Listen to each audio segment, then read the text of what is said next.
Hi friends, this is Mahesh. Welcome to my channel.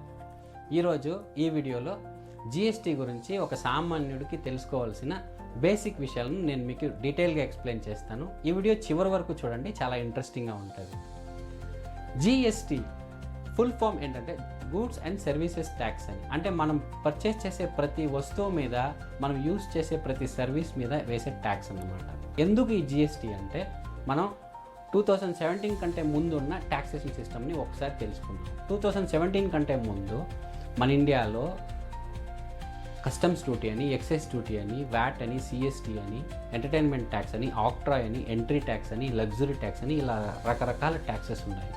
For example, మనం ₹1 పెట్టి ఒక shampoo purchase చేసినా ఆ షాంపూ మీద మ్యానుఫ్యాక్చరర్ ఎక్సైజ్ డ్యూటీ వేసుంటారు. అదే సేల్ చేసేవాళ్ళు సిఎస్టీ కానీ వ్యాట్ కానీ వేసుంటారు. దీనివల్ల ఏమవుతుందంటే ట్యాక్స్ మీద ట్యాక్స్ పడి ఉంటుంది. సో ఇలాంటి ఒక కాంప్లికేటెడ్ ట్యాక్స్ సిస్టమ్ మన దగ్గర 2017 కంటే ముందు ఉండేదండి. సో అలాగే మన అప్పుడు 2017కి మన ఇండియాలో 29 స్టేట్స్ ఉంటే 29 స్టేట్స్లోనూ డిఫరెంట్ ట్యాక్స్ రేట్స్ ఉండేవి. దీనివల్ల ఏమంటే ఒక స్టేట్లో ఒక ఐటెంకి ఎక్కువ రేట్ ఉంటే అదే ఐటెంకి ఇంకో స్టేట్లో చాలా తక్కువ రేట్ ఉండేదండి. దీనివలన ఏ స్టేట్లో అయితే ఎక్కువ రేట్ ఉంటుందో ఆ స్టేట్కి రెవెన్యూ చాలా తక్కువ వచ్చేదండి.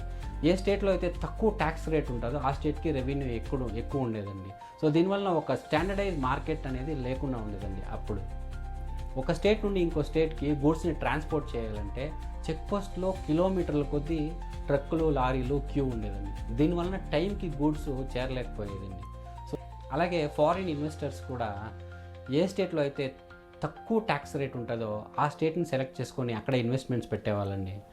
అంటే ఏంటంటే rich state always gets richer and poor state always gets poorer అండి. ఇలాంటి కాన్సెప్ట్ ఉండిందండి అప్పుడు. అంతేకాదండి, ఇలా more than 100 types of taxes ఇండియాలో ఉండడం వల్ల దాన్ని మేనేజ్ చేయడం కూడా చాలా కష్టమైపోయేదండి. గవర్నమెంట్కి అడ్మినిస్ట్రేట్ చేయడం కూడా చాలా కష్టమైపోయేది. వీటన్నిటిలో ఉన్న ఇలాంటి డిఫరెంట్ చట్టాల్లో ఉన్న లూప్ హోల్స్ని వెతుకొని బిజినెస్ మెన్స్ కూడా చాలా బాగా ఫ్రాడ్ చేసేవాళ్ళండి. ఫర్ ఎగ్జాంపుల్, మన దగ్గర ట్యాక్స్ పే చేయాలని డబ్బులు కలెక్ట్ చేసుకునేవాళ్ళు, కానీ గవర్నమెంట్కి పే చేసేవాళ్ళు కాదండి. ప్రపంచ స్థాయిలో చూసుకుంటే ఒక మార్కెట్ని గ్లోబల్ మార్కెట్ అంటారండి. గ్లోబల్ మార్కెట్లో ఒక ప్రతి కంట్రీను ఒక బయ్యరు సెల్లర్ లాగా ట్రీట్ చేస్తారండి. సో అది మన ఇండియాలో డిఫరెంట్ ట్యాక్స్ రేట్స్, డిఫరెంట్ స్టేట్స్లో different tax rates, different prices ఉండడం వలన సో ఆ గ్లోబల్ మార్కెట్ అనే దాంట్లో మనము పార్టిసిపేట్ చేయడం చాలా కష్టమైపోయేదండి అప్పుడు. సో ఇలాంటి డిఫరెంట్ రీజన్స్ వలన, ఇలాంటి కాంప్లికేటెడ్ ట్యాక్స్ స్ట్రక్చర్ వలన మనం సింప్లిఫై చేయాలని మనం జిఎస్టీని ఎంచుకున్నామండి. జిఎస్టీ అంటే ఏదో మన దేశమే కొత్తగా ట్యాక్స్ని కనుక్కొని దాన్ని మన దేశ జనాల మీద రుద్దినట్టు కాదండి. ఇది యాక్చువల్గా 2017లో మన దేశంలో జిఎస్టీ ఇంప్లిమెంట్ అయ్యే టైంకి ప్రపంచంలో ఆల్మోస్ట్ 160+ కంట్రీస్లో జిఎస్టీ ఇంప్లిమెంట్ అయిపోయిందండి. ఆలోచించండి, 2017లో total number of countries 195 countries ఉంటే దాంట్లో 160 countries, more than 80% of countries already జిఎస్టీని వాళ్ళు ఇంప్లిమెంట్ చేసేస్తున్నారు. మనమే చాలా లేట్గా ఇంప్లిమెంట్ చేసామండి.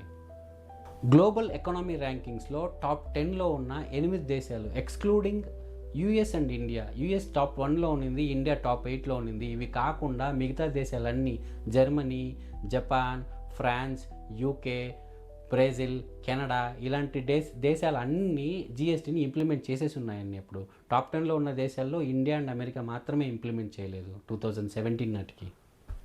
జిఎస్టీ అనేది మన ఇండియాలో 2017లో ఇంప్లిమెంట్ అయినప్పటికీ జిఎస్టీ ఫైట్ అనేది 2000లోనే స్టార్ట్ అయిందండి. అది ఎలాగంటే జిఎస్టీ జర్నీ 2000లోనే స్టార్ట్ అయింది. సో అది ఎప్పుడంటే వాజ్పేయి గారు ప్రైమ్ మినిస్టర్గా ఉన్నప్పుడు జిఎస్టీని మన ఇండియాలో ఇంప్లిమెంట్ చేయాలని ఫస్ట్ ఐడియా అక్కడే వచ్చిందండి. వాజ్పేయి గారు 2000 నుండి 2004 వరకు జిఎస్టీని ఇంప్లిమెంట్ చేయాలని చాలా ప్రయత్నాలు చేశారు, కానీ ఫెయిల్ అయిపోయారు. తర్వాత 2004లో యూపీఏ గవర్నమెంట్ వస్తే మన్మోహన్ సింగ్ గారు ప్రైమ్ మినిస్టర్గా ఉన్నారు. అప్పుడున్న ఫైనాన్స్ మినిస్టరు చిదంబరం గారు జిఎస్టీ మీద చాలా ఇంట్రెస్ట్ చూపించి దీన్ని ఎలాగైనా మనము ఇంప్లిమెంట్ చేయాలి, బై 2010 మనం ఇంప్లిమెంట్ చేసేయాలని చాలా ప్రయత్నాలు చేశారండి జిఎస్టీని ఇంప్లిమెంట్ చేయాలని. తర్వాత వాళ్ళు కూడా విఫలమైపోయారండి. ఇంకా చిదంబరం గారు లాంటి వాళ్ళే ఇంప్లిమెంట్ చేయలేదనేసి 2010 నుండి 2014 వరకు అసలు ఆ ఫైల్ని పక్కన పడేసి, ఆ డ్రీమ్స్ అన్ని పక్కన పడేసి వదిలేశారండి.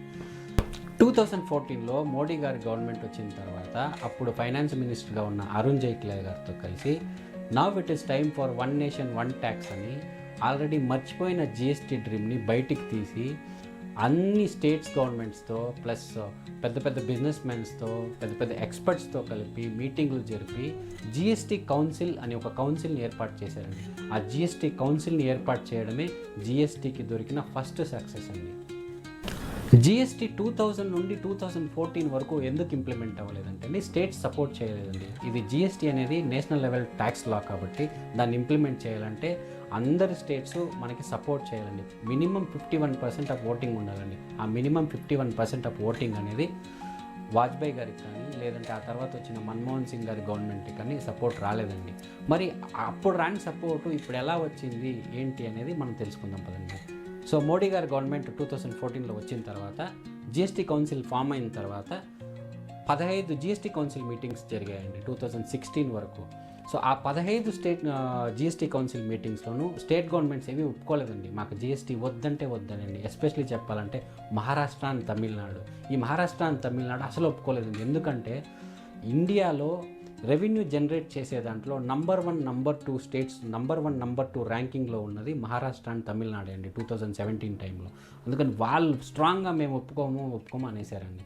తర్వాత ఇంకా ఏం చేయాలి, జిఎస్టీ ఎలాగైనా ఇంప్లిమెంట్ చేయాలి అనే ఒక స్ట్రాంగ్ ఎయిమ్తో ఉన్న మోడీ గారి గవర్నమెంట్ 2016లో 16th జిఎస్టీ కౌన్సిల్ మీటింగ్ జరిగిందండి. ఆ 16th జిఎస్టీ కౌన్సిల్ మీటింగ్లో జరిగింది నేను ఒక జస్ట్ చిన్న కథలా చెప్తానండి. మోడీ గారు అంటారు, now it is time to have one nation one tax. So GST మనం ఇంప్లిమెంట్ చేయాలని అడుగుతారండి. సో అప్పుడు స్టేట్స్ వాళ్ళు ఎవరు ఒప్పుకోరండి. సేమ్ డిబేట్స్, మా ఇన్కమ్ మేము ఎందుకు వదులుకోవాలి, మాకు వచ్చే ఇన్కమ్ వదులుకొని తర్వాత మీ దగ్గర మేము ఎందుకు అడుక్కోవాలి అనేదే చెప్తూ ఉన్నారండి. తర్వాత మోడీ గారు ఆలోచించి ఒక మాట అండి, okay let's implement dual GST అన్నారండి. డ్యూయల్ జిఎస్టీ అంటే ఏంటంటే జిఎస్టీని సెంట్రల్ గవర్నమెంట్ స్టేట్ గవర్నమెంట్ కలిసి ఒకేసారి విధిస్తుందండి. అదే ఇప్పుడు మనం చూస్తున్నాము. మనం ఇప్పుడు ఏదైనా పర్చేస్ చేస్తే దాంట్లో ఎస్జిఎస్టీ, సిజిఎస్టీ అని ఉంటుందండి. సో ఎస్జిఎస్టీ స్టేట్ గవర్నమెంట్కి వెళ్తుంది, సిజిఎస్టీ అనేది సెంట్రల్ గవర్నమెంట్కి వెళ్తుందండి. సో ఆ కాన్సెప్ట్ని చెప్పారండి. ఆ కాన్సెప్ట్ చేయాలంటే ఇండియాలో ఇంతకుముందు అలాంటి ట్యాక్స్ సిస్టమ్ లేదు. అలాంటి ట్యాక్స్ సిస్టమ్ రావాలి అంటే మన కాన్స్టిట్యూషన్లో అంటే మన రాజ్యాంగంలో కూడా కొన్ని అమెండ్మెంట్స్ చేయాల్సి వచ్చింది. ఎలాగో అది తర్వాత చేశారనుకోండి. సో మళ్ళీ ఇప్పుడు టాపిక్కి వస్తే అది చెప్పిన తర్వాత కూడా స్టేట్స్ ఒప్పుకోలేదండి, నోనే అన్నాయండి. దాని తర్వాత ఓకే ఇంకేం చేయాలి, వచ్చే ఇన్కమ్ జిఎస్టీ ఏదైతే మనం జనరేట్ చేస్తామో దాంట్లో ఈక్వల్గా స్టేట్స్కి ఈక్వల్గా వెళ్తుంది, సెంటర్కి ఈక్వల్గా వస్తుంది కదా, ఇంకా ఏం చేయాలి అని అడిగారండి. అప్పుడు కొన్ని స్టేట్స్ లేసి మాకు మెయిన్ ఇన్కమ్ సోర్స్ ఉండేది ఆల్కహాల్ లిక్కర్ సేల్ చేయడం వలన, సో ఆ ఆల్కహాల్ లిక్కర్ని జిఎస్టీలోకి తీసుకురాకండి, దాన్ని యాజ్ యూజువల్గా మేము ఇప్పుడు ఎలా ఛార్జ్ చేస్తున్నామో అది మేము ఛార్జ్ చేసుకుంటాము అని చెప్పారండి.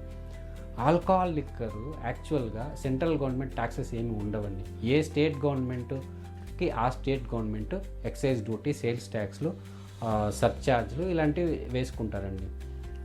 యాక్చువల్గా రెవెన్యూ ఫ్రమ్ ఆల్కహాల్ అనేది గవర్నమెంట్కి చాలా పెద్ద సోర్స్ అండి. అది ఎంత పెద్ద సోర్స్ అని మీరే చూడండి. ఈ టేబుల్లో 2023-24 యాక్చువల్ ఫిగర్స్ ఇవి. ఫర్ ఎగ్జాంపుల్ తమిళనాడు తీసుకుంటే 75,000 crores జిఎస్టీ ఇన్కమ్ అయితే ఓన్లీ లిక్కర్ సేల్ చేయడం వల్లనే 48,000 crores వచ్చింది. అంటే టోటల్ ట్యాక్స్ కలెక్షన్ మీద 39% ఆల్కహాల్ మీదే కలెక్ట్ చేసిందండి. సో అలాగే ఆంధ్ర, తెలంగాణ, కర్ణాటక చూసినప్పుడు 32%, 44%, 31%. అంటే ఇంత పెద్ద రెవెన్యూ సోర్స్ని స్టేట్ గవర్నమెంట్స్కి వదిలేయాలి, మీరు జిఎస్టీలో ఇంక్లూడ్ చేయకూడదని ఒక పెద్ద ప్రపోజల్లే పెట్టారండి మోడీ గారు ముందు. మోడీ గారు సింపుల్గా ఓకే అనేసారండి. ఓకే ఆల్కహాల్కి మీరే ఛార్జ్ చేసుకోండి, మేము ఛార్జ్ చేయము, జిఎస్టీ ఛార్జ్ అవ్వదు, మీరు యాజ్ యూజువల్గా ఏదైతే స్టేట్ ఎక్సైజ్ డ్యూటీ కానీ స్టేట్ వ్యాట్, సర్ఛార్జ్ ఇలాంటివి మీరు ఛార్జ్ చేసుకోండి అని చెప్పి ఓకే చెప్పేశారండి. అయినా సరే ఒప్పుకున్నారంటే అయినా ఒప్పుకోలేదండి. మళ్ళీ ఇంకొన్ని స్టేట్స్ లేసి లేదు పెట్రోలియం ప్రోడక్ట్స్కి లైక్ పెట్రోల్, డీజిల్కు మీరు జిఎస్టీలోకి తీసుకురాకూడదు, అది కూడా మాకు సెపరేట్గా మేము ఇప్పుడు ఏదైతే ట్యాక్స్ సిస్టమ్ ఫాలో అవుతున్నామో అదే ఫాలో అవ్వాలి, జిఎస్టీలోకి రాకూడదు అన్నారండి. సో ఇప్పుడు పెట్రోల్ అండ్ డీజిల్ యొక్క ట్యాక్సేషన్ సిస్టమ్ ఎలా ఉంటుందో ఒకసారి ఈ టేబుల్ని చూడండి. ఈ టేబుల్లో చూస్తే మన సౌత్ ఇండియన్ స్టేట్స్ని నేను ఎగ్జాంపుల్గా తీసుకున్నాను. యాక్చువల్ రేట్స్ అనమాట ఇవి. 2024లో సెంట్రల్ ట్యాక్స్ అరౌండ్ పెట్రోల్ మీద యావరేజ్గా 13-15% ఉంటే స్టేట్ ట్యాక్స్ 35 to 44% ఉంది. అంటే టోటల్ ట్యాక్స్ 57% దాకా ఉంటుంది. అలాగే డీజిల్ మీద కూడా సెంట్రల్ ట్యాక్స్ తీసుకుంటే 14-15% అంతే. డీజిల్ మీద స్టేట్ ట్యాక్స్ అయితే 29 to 36%. On and average petrol మీద కానీ డీజిల్ మీద కానీ 50 to 55% ట్యాక్సెస్ ఉంటుంది. అందులో సెంట్రల్ గవర్నమెంట్ ఛార్జ్ చేసేది జస్ట్ 13 to 15% అన్నమాట.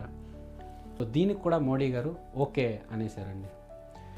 ఇన్ని కండిషన్లకి మోడీ గారు ఒప్పుకున్న తర్వాత కూడా స్టేట్స్ ఒప్పుకున్నాయంటే లేదండి. తర్వాత ఇంకా కొన్ని ఎక్స్పర్ట్స్ ఉంటారు కదా, ఎక్స్పర్ట్ స్టేట్స్, వాళ్ళు ఆలోచించి వాట్ అబౌట్ గ్రోత్ అన్నారండి. గ్రోత్ అంటే ఇప్పుడు మాకు యాజ్ యూజువల్గా ఫాలో అవుతున్న సేల్స్ ట్యాక్స్ ప్రకారం ఎవ్రీ ఇయర్ 10% 11% గ్రోత్ ఉంటుంది. మేము జిఎస్టీ కనుక ఇంప్లిమెంట్ చేస్తే మా గ్రోత్కి గ్యారంటీ ఏంటి? జిఎస్టీ రెవెన్యూ పడిపోదు అనేదానికి గ్యారంటీ ఏంటి అని అడిగారండి.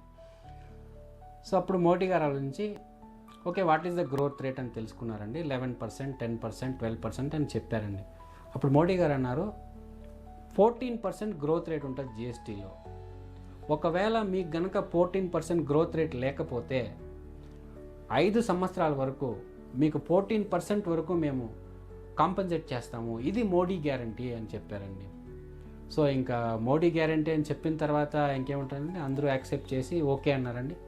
ఓకే అని వెంటనే ఇంకా లేట్ చేసే కుదరదని ఏదైతే మనం కాన్స్టిట్యూషన్ అమెండ్మెంట్స్ చేయాలో, తర్వాత స్టేట్ జిఎస్టీ లాస్ ఏదైతే ఫ్రేమ్ చేయాలో అవన్నీ ఫ్రేమ్ చేసుకొని 1 July 2017 నుండి జిఎస్టీ ఇంప్లిమెంట్ చేసేసారండి. The big night 30th June 2017, parliament central hall, midnight. It is for the first time India has seen a midnight launch. It is not for the freedom but it is for the reform. అప్పుడు ప్రెసిడెంట్గా ఉన్న ప్రణబ్ ముఖర్జీ గారు, prime minister Narendra Modi గారు లేచి GST is not a tax, it is a financial freedom, I'm in అని button press చేశారండి.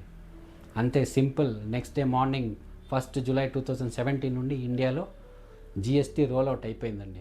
So ఫైనల్గా GST అయితే లాంచ్ చేసేసారండి. కానీ హ్యూమన్ టెండెన్సీ ఎలా ఉంటుంది అండి, we never accept changes so easily అండి. మనం పొద్దున్న లేచినప్పటి నుంచి సాయంత్రం పడుకునే వరకు మనకి యాజ్ యూజువల్గా రెగ్యులర్గా ఏం జరుగుతుందో అదే కావాలండి. ఫర్ ఎగ్జాంపుల్ మనకి ఇంట్లో టీకి కొంచెం షుగర్ తక్కువైనా ఒప్పుకోమండి, కూరలో ఉప్పు ఎక్కువైనా ఒప్పుకోమండి. అలాంటిది మన ఇండియాలో మన మీద వేసే ట్యాక్స్ రేట్లు మారుతున్నాయంటే మనం ఒప్పుకుంటామండి? ఒప్పుకోమండి. జిఎస్టీ ఇంప్లిమెంట్ అయ్యి ఇంకా 8 years కంటే పైన దాటిన ఇప్పటి వరకు జిఎస్టీ మీద ఒక క్లారిటీ లేదు. జిఎస్టీ మీద రకరకాల రూమర్స్, ఒక 4 మంది కలిసి ఏదైనా పాలిటిక్స్ గురించి కానీ లేదా కరెంట్ అఫైర్స్ గురించి కానీ మాట్లాడుకుని ఇప్పటికీ జిఎస్టీ గురించి టాపిక్ వస్తూనే ఉంటుందండి. సో అలా జిఎస్టీ గురించి ఉన్న టాప్ 10 రూమర్స్ని మనం డిస్కస్ చేద్దాం పదండి.